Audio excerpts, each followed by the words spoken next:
नमस्कार, आप सबको मैं स्वागत करता हूं महासेवा न्यूज़ चैनल।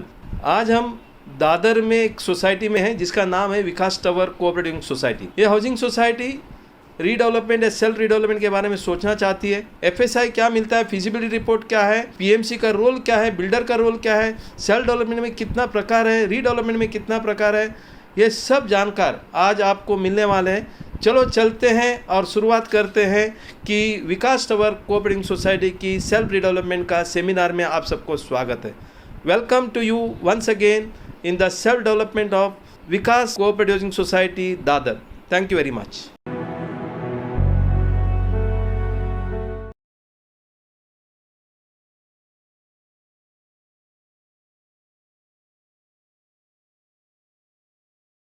नमस्कार, शहरी विकास के सभी सदस्यों, इधर आपका स्वागत है। आज वन स्टॉप मैनेजमेंट कंसल्टेंट के मुख्य सूत्रधार रमेश प्रभु और संदीप बनगुड़कर साहब आए हैं। अपने को सेल्फ डेवलपमेंट बाय बिल्डर जो भी रहेगा उनके बारे में आपको समझन देंगे, अपने जो भी डाउट्स रहेंगे वो क्लियर करेंगे। मैं रमेश प्रभु जी का स्वागत करता हूँ और मैं ललित भाई को बोलूँगा कि उनको फूलों से स्वागत करेंगे।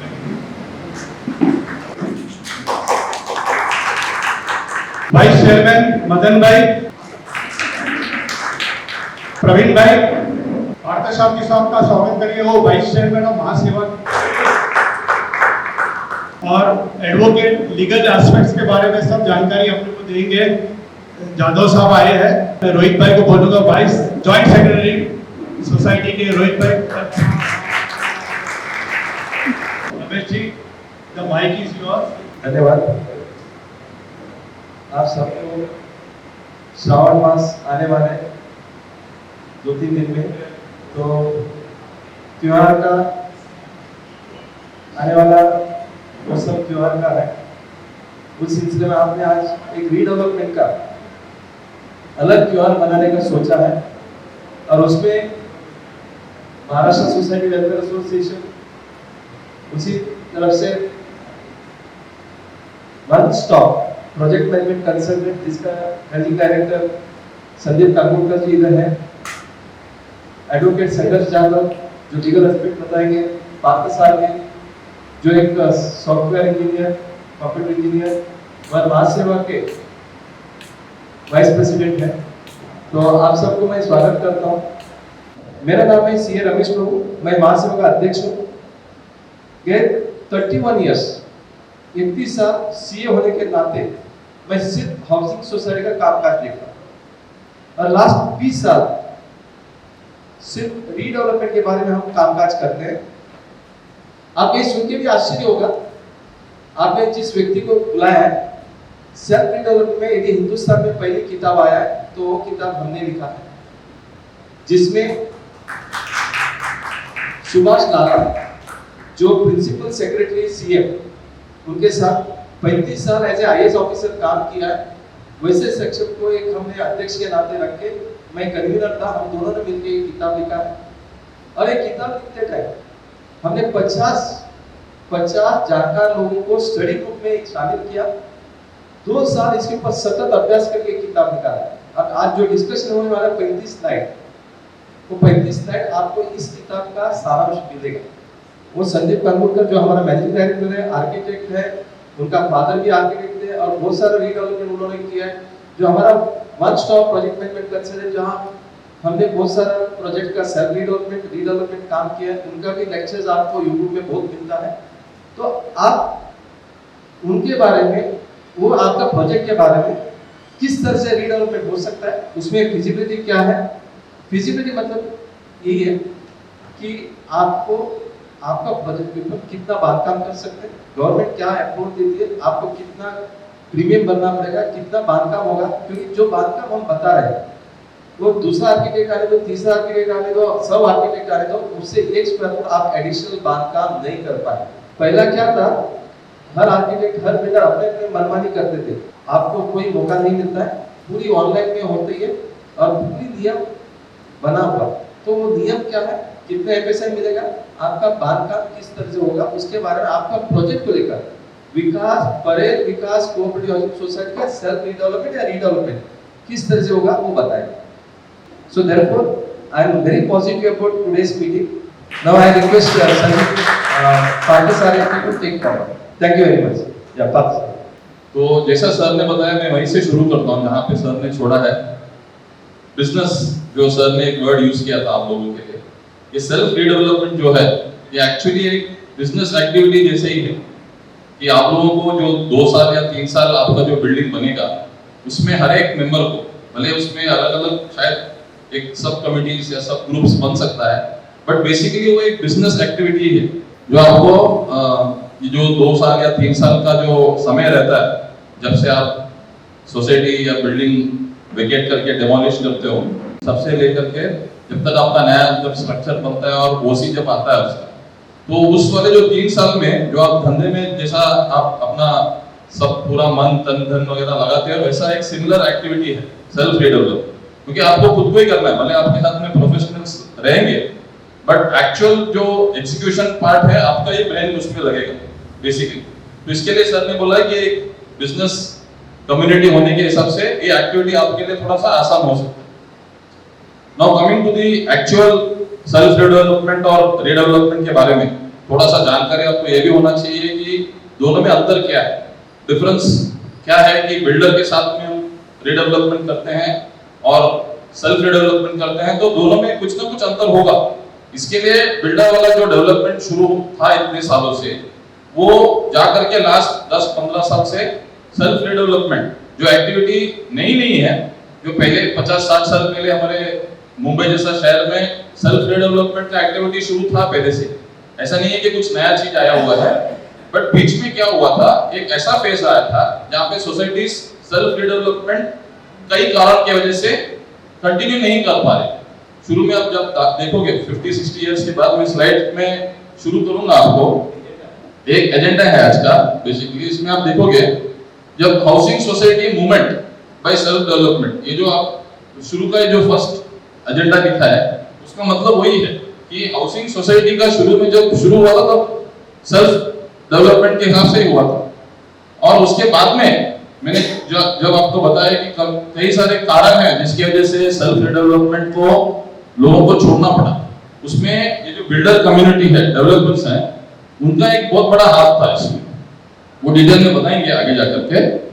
उसके बाद नेक्स्ट एजेंडा है प्री रिक्विजिट्स. प्री रिक्विजिट्स माने आपको बेसिकली क्या क्या रिक्वायरमेंट्स है सेल्फ डेवलपमेंट शुरू करने से पहले, आपको कौन से चीजों की रिक्वायरमेंट्स है जिसको आप 1 2 3 4 पॉइंट वाइज डालेंगे, फिर आगे बढ़ेंगे. Redevelopment advantages, challenges and types.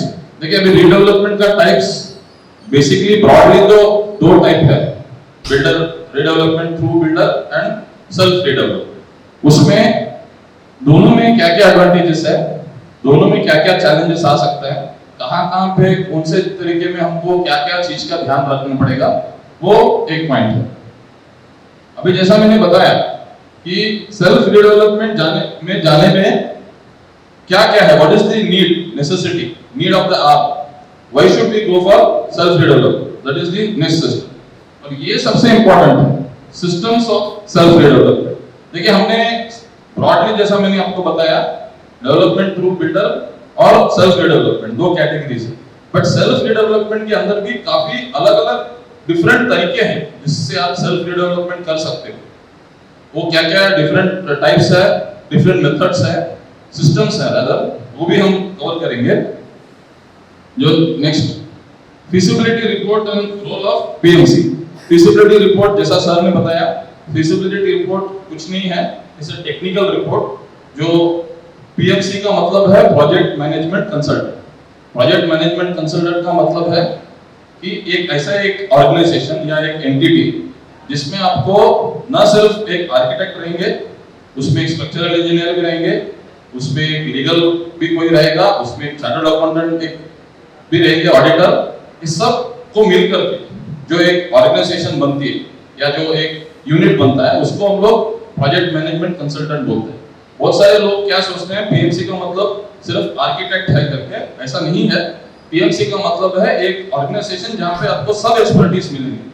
जो भी आपको कंस्ट्रक्शन एक्टिविटी या रीडेवलपमेंट को लेकर के जो भी आपको हर समय पे हर एक स्टेज पे जो भी आपको रिक्वायरमेंट रहेगा प्रोफेशनल का, वो प्रोफेशनल अवेलेबल रहेगा पीएमसी में। तो इसके हिसाब से फिजिबिलिटी रिपोर्ट जो बनती है, that is nothing but the project report, technical report, जिसमें आपको पूरा कवर किया जाएगा कि आपका प्रोजेक्ट का पोटेंशियल कितना है, आपका प्लॉट कितना साइज का है, एफएसए कितना अवेलेबिलिटी हो सकता है, आपको आप कितना यूटिलाइज कर सकते हो, कितना टीडीआर आपको मिल सकता है, एफएसए कितना खरीदना पड़ेगा, ओपन मार्केट में सेलेबल कितना हो सकता है, आपके लिए एक्स्ट्रा कितना मिल सकता है, everything will be covered in that. Government के जितने जितने खर्चे होते हैं, जितने हमको प्रीमियम्स भरना पड़ता है, everything will be covered in that feasibility report. एक स्टडी रिपोर्ट जैसा है जो शुरू से लेकर एंड तक पीएमसी का हिसाब से वो बनाते हैं, सोसाइटी का पूरा इनपुट्स लेकर के, और आपको अल्टीमेटली मिलेगा कि ये प्रोजेक्ट कितना वायबल है, कितना फीसिबल है, हम कर सकते हैं या नहीं कर सकते। उसके बाद 79A का डायरेक्टिव्स, 79A एक्चुअली कुछ नहीं है, इट इज एक 79A एक सेक्शन है हमारे Maharashtra cooperative societies act, MCS act मतलब महाराष्ट्र कोऑपरेटिव सोसाइटीज एक्ट 1960 का एक्ट है, उसके अंदर एक 79A एक सेक्शन है। उस सेक्शन में बताया गया है कि कौन से तरीके को आपको फॉलो करना चाहिए, एक गाइडलाइंस दिया हुआ है उसमें रीडेवलपमेंट को लेकर के, कि आप अगर वो गाइडलाइन फॉलो करते हो, वो सिस्टम जो दिया गया है उसके हिसाब से अगर आप चलते हो, तो आपका सक्सेस रेट बहुत हाई है, कि आपका अचीवमेंट जो है, जो आप अकम्प्लिश करोगे एंड ऑफ द डे, शुरू से लेके लास्ट तक, अगर वो प्रोसीजर आप सही तरीके से अगर फॉलो करते हो, तो शायद आपके सोसाइटी के अंदर भी ज्यादा मतभेद नहीं होगा, और अल्टीमेटली आप जो हमारा जो अल्टीमेट टारगेट है, गोल है, वो हमारा आसानी से अचीव हो जाएगा। तो उसके बारे में भी हम डिस्कस करेंगे। और मेथोडोलॉजी ऑफ सेल्फ डेवलपमेंट, जो मैंने आपको बताया सिस्टम्स के साथ में ये लगा हुआ एक कंबाइंड टॉपिक ही है, वो ऐसे आगे बढ़ना है, उसका मेथड्स भी बताएंगे। अच्छा, अभी सबसे इंपॉर्टेंट जो सर ने बोला था बिजनेस रिलेटेड जो चीज है, तो हम सबको पता है कि पैसे सबका जड़ है, everything needs money, any sort of an activity, अब कुछ भी करो, कहीं पे भी जाइए, पैसे के बिना कुछ हो नहीं सकता। तो आइडियल सिचुएशन ये हो सकता है कि सेल्फ फाइनेंस मतलब आपके सोसाइटी है, 30-40 लोग हैं, हम फिजिबिलिटी रिपोर्ट के साथ साथ में एक ऐसे भी एक बन सकता है, एक अलग पैरेलल रिपोर्ट बन सकता है, जिसमें हम लोग ये भी तय कर सकते हैं कि इनिशियल एक प्रोजेक्ट को एक ब्रेक इवन लेवल पे लाने के लिए कितना उसमें खर्चा लग सकता है, और वो खर्चा अगर सेल्फ फाइनेंस्ड है आपके सोसाइटी के अंदर से ही है, वो कैसे सेल्फ फाइनेंस होगा वो हम लोग आगे देखेंगे। बट आइडियल सिचुएशन ये है कि हम लोग खुद ही हमारा पैसा रेस करें और रिडेवलपमेंट एक्टिविटी सेल्फ डेवलपमेंट में जाए। Government initiatives and incentives self development को लेकर के 2 साल पहले गवर्नमेंट ने काफी इंसेंटिव्स लागू किया है सेल्फ डेवलपमेंट के लिए।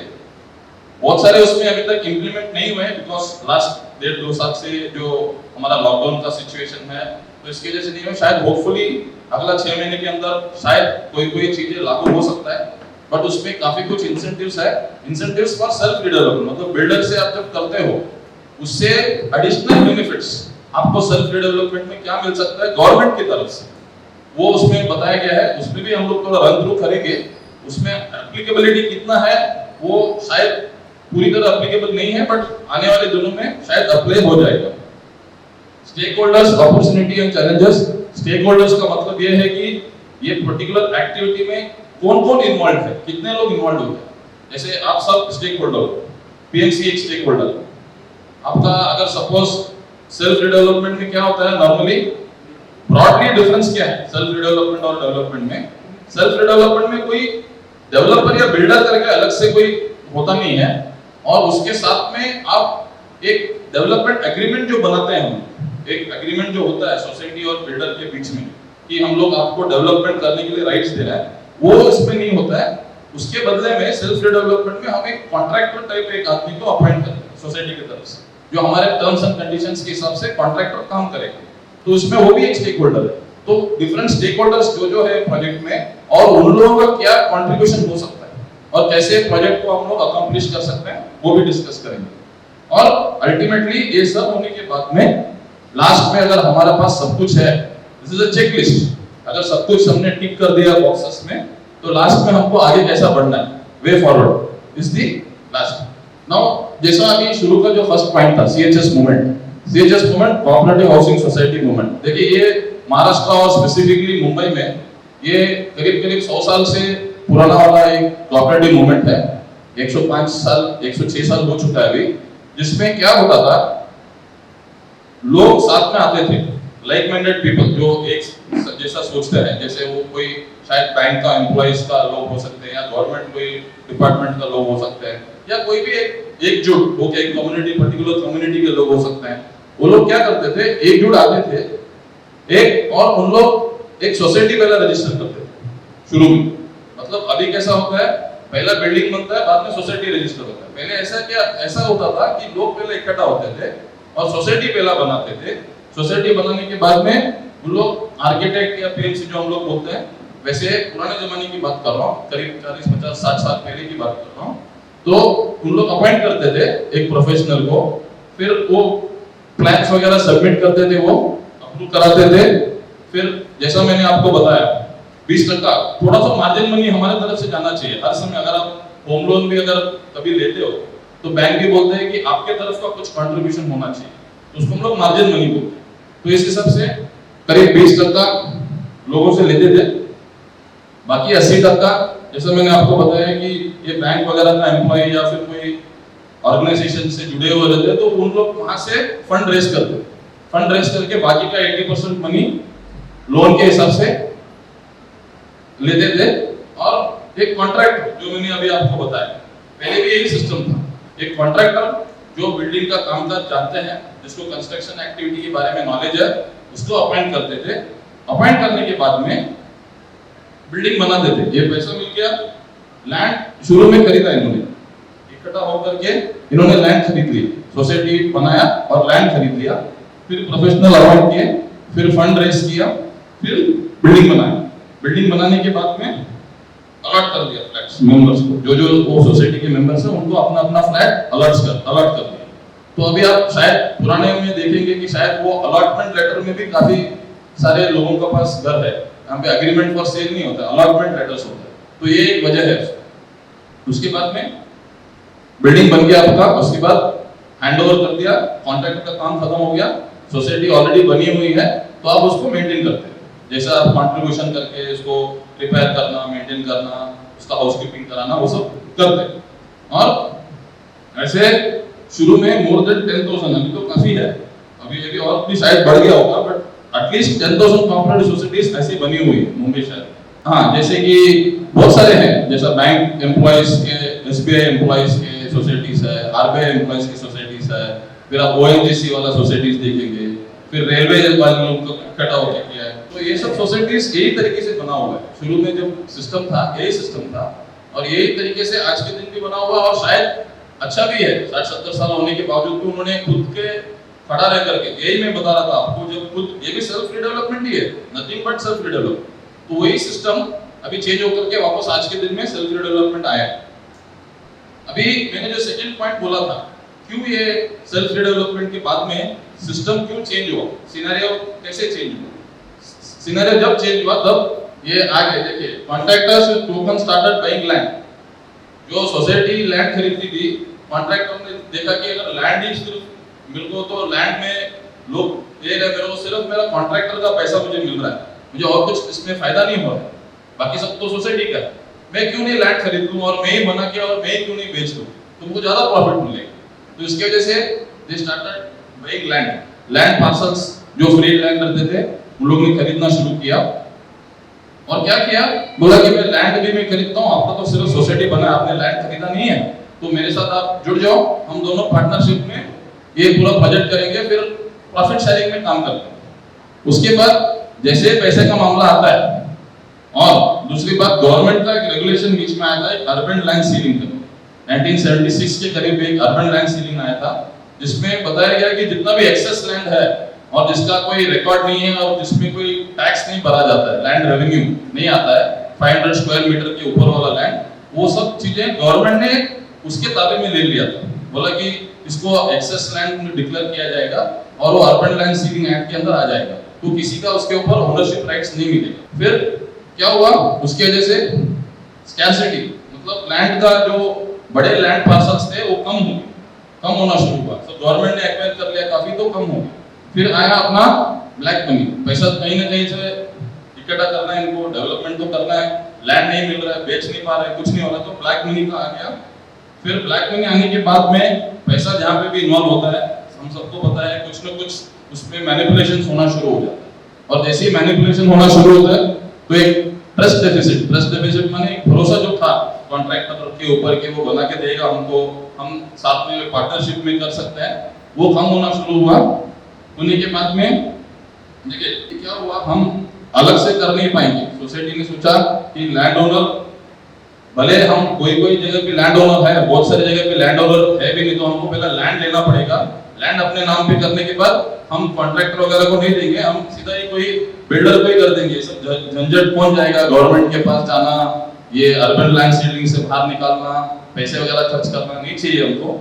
हम लैंड है हमारे पास, हम डेवलपर को दे देते हैं, डेवलपमेंट एग्रीमेंट बना लेते हैं। डीए मतलब डेवलपमेंट एग्रीमेंट। और डेवलपमेंट एग्रीमेंट जब बनता है डेवलपर के साथ, फिर क्या होता है, लैंड आप देते हो बिल्डर को, वो बाकी सब काम कर लेता है, डेवलपमेंट एक्टिविटी खुद के पैसे लगा करके, और जितना आपको देना है वो आपको दे देगा, और बाकी के जो एक्स्ट्रा एडिशनल एरिया जो बचता है वो प्रोजेक्ट में, वो सेलेबल एरिया के हिसाब से वो मार्केट में उसको बेच देते हैं।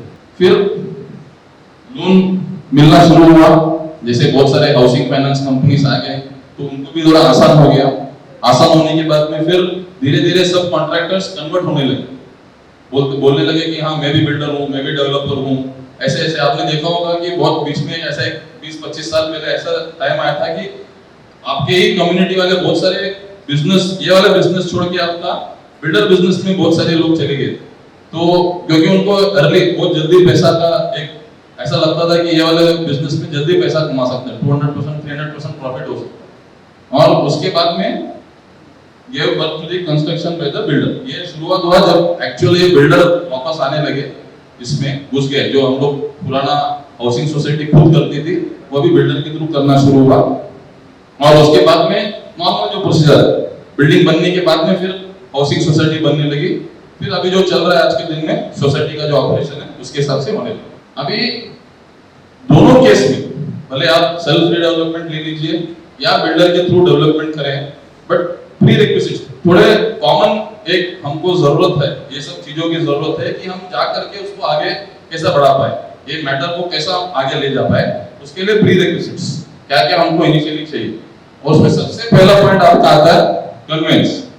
कन्वेंस मतलब देखिए, अभी आप जब घर खरीदते हो तो आप घर खरीदते समय एग्रीमेंट फॉर सेल या सेल डीड जो बनता है आपका, उसके हिसाब से जो घर है आपका, जो यूनिट है, जो फ्लैट है आपका, वो आपके नाम से, आपका पूरा टाइटल क्लियर है उसमें, वो आपका इंडिविजुअल घर का कन्वेंस बोलते हैं उसको, कि आपके नाम से टाइटल पूरा क्लियर है।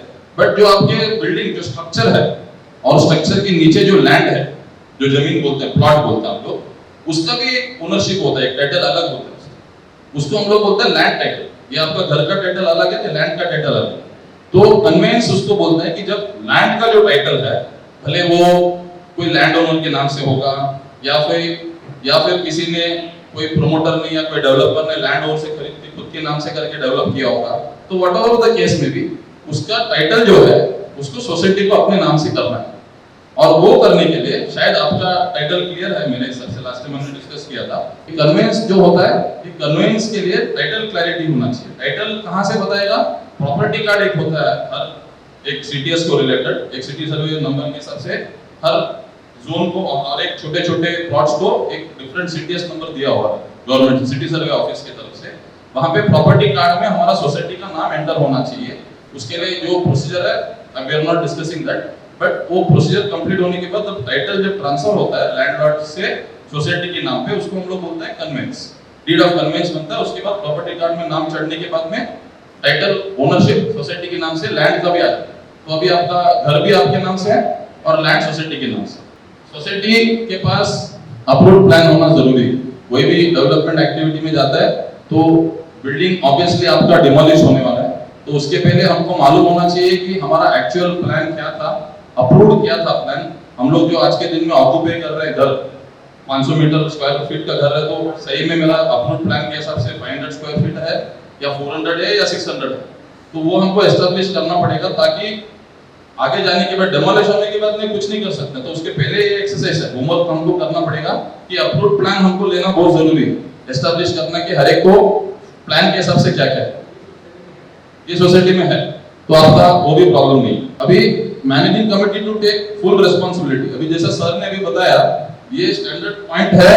जनरली मैनेजिंग कमेटी अगर एक इलेक्ट होकर एक बॉडी आती है तो उन लोग रिस्पांसिबिलिटी खुद लेते हैं, क्योंकि ऐसे वाले लोग ही शायद ज्यादातर हम देखते हैं कि मैनेजिंग कमेटी में इलेक्शन के लिए कंटेस्ट करते हैं, बट यहाँ पे जैसा सर ने बताया मिक्स्ड क्राउड है, तो रिस्पांसिबिलिटी डिवाइड हो सकता है। यहाँ पे यंगस्टर्स या जो भी लोग एनर्जेटिक लोग हैं उन लोग इसमें बांट सकते हैं मैनेजिंग कमेटी के साथ। अल्टीमेटली भले मैनेजिंग कमेटी ही सब जगह सिग्नेचर्स वगैरह के लिए एग्जीक्यूशन पे मैनेजिंग कमेटी का रोल रहेगा, but others can also equally contribute.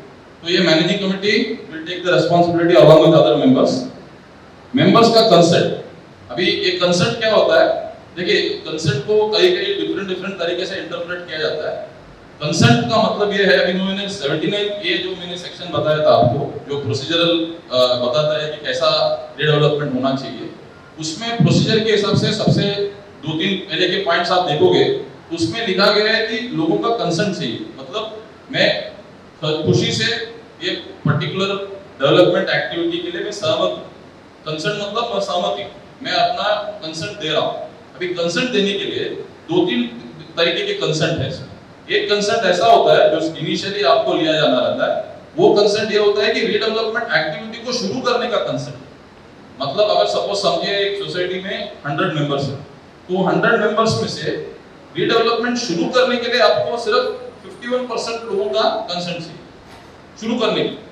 मतलब उसमें भी एक प्रोविजन है कि इतना नंबर, वो जो एक मीटिंग होती है सबसे पहले जो स्पेशल जनरल बॉडी बुलाया जाता है डिसीजन लेने के लिए, उस स्पेशल जनरल बॉडी मीटिंग में पर्टिकुलर अमाउंट, एक minimum number of people members का प्रेजेंस होना जरूरी है। मतलब ये 100 का अगर मैं एग्जांपल लूं तो कम से कम 2/3 मतलब 67 मेंबर्स का वो पर्टिकुलर मीटिंग में प्रेजेंट होना जरूरी है। और वो 67 लोग जितने भी प्रेजेंट है, 67 and above, irrespective of that, total 100 में से 51% मतलब 51 लोगों को रीडेवलपमेंट के लिए आपको सहमति देना है। You have to give permission that हां society should go for redevelopment. क्योंकि इसमें ये क्यों कहा गया है, इसके लिए कहा गया है कि 2 ऑप्शंस है आपके पास। अभी फर्स्ट ऑप्शन तो आपका नहीं है क्योंकि आपका बिल्डिंग काफी पुराना हो चुका है। बहुत सारे बिल्डिंग्स 10 साल 15 साल में भी बहुत सारे लोग रीडेवलपमेंट करने की सोचते हैं, तो गवर्नमेंट ने बोला कि आप रीडेवलपमेंट में जाने से पहले आपका बिल्डिंग रिपेयर हो सकता है क्या, एक वो भी ऑप्शन आप एक्सप्लोर कर लीजिए। अगर नहीं होगा रिपेयर तो फिर आप रीडेवलपमेंट में जाएंगे, क्योंकि इंफ्रास्ट्रक्चर पे भी हम ज्यादा बोझ नहीं डाल सकते हैं सिटी के ऊपर। तो इसके लिए ये प्रोविजन दिया है। तो आपको मेंबर का कंसेंट लेना है, आगे बढ़ना है। बैंकर, देखिए ये बैंकर का अभी रोल थोड़ा लिमिटेड है, उसके बारे में बाद में हम लोग बात करेंगे। अभी बैंक लोन के हिसाब से ये पॉइंट लगा गया था, अभी कोई बैंक लोन कोई अभी फाइनेंस नहीं कर रहा है। ये इंडेमनिटी जो बॉन्ड है, कमेटी मेंबर्स जो इंडेमनिफाई करते हैं कि हम लोग on behalf of the society हम लोग जो भी काम कर रहे हैं तो इंडिविजुअल बेसिस पे नहीं कर रहे, वी आर इंडेमनिफाइंग आवरसेल्व्स। ये members contribution for margin money, जो मैंने आपको बताया था इनिशियल, जो बैंक या जो भी फाइनेंस छोड़ करके जो बाहर से पैसे आने वाले हैं उसको छोड़ करके जो इनिशियल मनी हमको डालना है 20%, 10% जो भी करना है, वो मेंबर से कैसा कंट्रीब्यूट करना है उसका भी एक प्लान बनेगा। और उसके बाद में बैंक लोन या फिर बाहर से जैसे पैसे अरेंज करता है प्राइवेट फाइनेंस, जो भी हमको अरेंज करना है उसके बाद में हमको अरेंज करना पड़ेगा। अभी society will have full control execution of land, ये सेल्फ रीडेवलपमेंट के बारे में लिखा है। जैसा मैंने बोला कि हमारा डेवलपमेंट एग्रीमेंट किसी के साथ नहीं बनने वाला है, तो हम लोग कोई राइट्स हमारा सोसाइटी दूसरा किसी को नहीं देने वाला है, हम लोग ही खुद इसको डेवलप करने वाले हैं through a contractor type of a person. तो हम लोग क्या करेंगे, कंट्रोल हमारे पास पूरा रहेगा एग्जीक्यूशन का, हम कोई थर्ड पार्टी के ऊपर डिपेंडेंट नहीं है, हम लोग ही पूरा बनाएंगे। ये जो सेल्फ डेवलपमेंट में जाने का सबसे इंपॉर्टेंट वजह है डेवलपर को नहीं देना, और सेल्फ डेवलपमेंट में क्यों जाना है, क्योंकि टर्म्स जो डिक्टेट होता है, एक बार आपने डेवलपमेंट एग्रीमेंट कर दिया, फिर जो भी बिल्डर हमको बताएगा उसके हिसाब से हमको आगे प्रोसीड करना पड़ेगा। बट सेल्फ डेवलपमेंट में कंट्रोल पूरा हमारे पास है, ये सबसे मेन पॉइंट। और जैसा अभी शुरू में बोला था कि बिल्डर के पास जो ट्रस्ट डेफिसिट हो गया था, वो ट्रस्ट डेफिसिट के हिसाब से लोग अभी बिल्डर को देना नहीं चाहते ये सब जो डेवलपमेंट एक्टिविटी के हिसाब से, तो इसके लिए भी सेल्फ डेवलपमेंट है। ये थोड़ा सा मैं एक्सप्लेन करना चाहूंगा, क्योंकि सेल्फ डेवलपमेंट हमें क्यों करना चाहिए। हम तो डेवलपर को अपॉइंट कर सकते हैं, बट डेवलपर को अपॉइंट न करते हुए हम सेल्फ डेवलपमेंट इसके लिए जाना चाहते हैं क्योंकि जो घर हमारा बनने वाला है, जब हमारा घर बनने वाला है तो इसका पूरी कंट्रोल हमारे पास होना चाहिए। मान लीजिए आपका घर का इंटीरियर करना है, किसी को 50 लाख आप देते हो, बोला कि 3 महीने में इंटीरियर करूंगा, आप 50 लाख दिया, घर दिया और 3 महीने आप गोवा में जाके हनीमून बना के आएंगे, तब तो 50 लाख भी लेके जाएगा और घर भी नहीं रहेगा, और हो सकता है तीसरा आदमी को उधर घर में आपको बिठाया भी होगा, आपको पता भी नहीं होगा।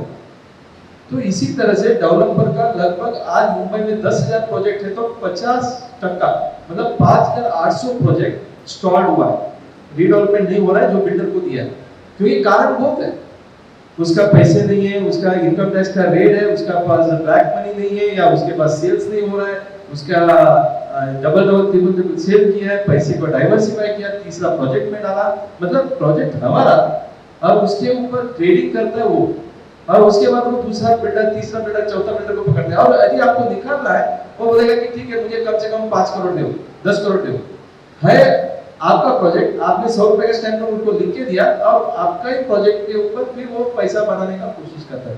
तो इसके लिए हम ये बोलते हैं कि सेल्फ डेवलपमेंट जाते हैं तो कम से कम आपका जगह, और मैंने आपका देखा जगह, ये मौके का जगह है परेल में, और आपके नाम से कन्वेंस है, और इतना बढ़िया एफएसआई 2018 में डेवलपमेंट कंट्रोल रेगुलेशन में परिवर्तन हुआ, इतना बढ़िया एफएसआई आपको मिल रहा है, 2.4 एफएसआई प्लस पंजीबल एफएसआई, मतलब लगभग 3.24, लगभग 3 एफएसआई, मतलब आपका 1.33 एफएसआई यूज हुआ है, एडिशनल 2 एफएसआई आपको मिल रहा है, मतलब बांधकाम आज 1 स्क्वायर फुट का बांधकाम है तो 3 स्क्वायर फुट का बांधकाम हो रहा है आपका, मतलब डबल आपका बढ़ रहा है। तो ये पूरी बेनिफिट अपने को आ सकते हैं, उसका कंट्रोल अपने पास रहता है। दूसरा क्या है, देखो बिल्डर आता है एक ही मकसद, क्या उसका मकसद है? प्रॉफिट। यदि नुकसान होता है तो प्रोजेक्ट छोड़ के भाग जाएगा, फिर नुकसान आपका, प्रॉफिट है तो वो आएगा कि मेरा है। तो इसके लिए बिल्डर के ऊपर आजकल लोगों में भरोसा उड़ गया। तीसरा जो है महत्वपूर्ण, पहला जब सेल्फ डेवलपमेंट होता था तो लोगों को 20% डाल के एमओयू करते थे, लैंड खरीदते थे, फिर लोन लेके पैसा देके जमीन खरीदते थे, लेकिन अभी तो जमीन का कीमत आप ऑलरेडी दे चुके हैं।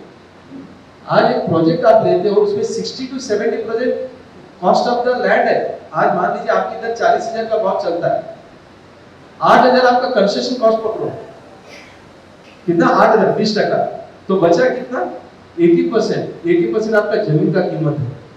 मैं तो ये बोलता हूं जब हम 100 एक्वायर रहेगा 50 फ्लैट के लिए, जैसा माड़ा में लॉटरी लगता है ऐसे शायद लॉटरी भी लगेगा। Better control and timely complete, ये पूरी कामकाज आप खुद कर सकते हैं, और हमारा मानना है आपको सेल्फ डेवलपमेंट में जाना है।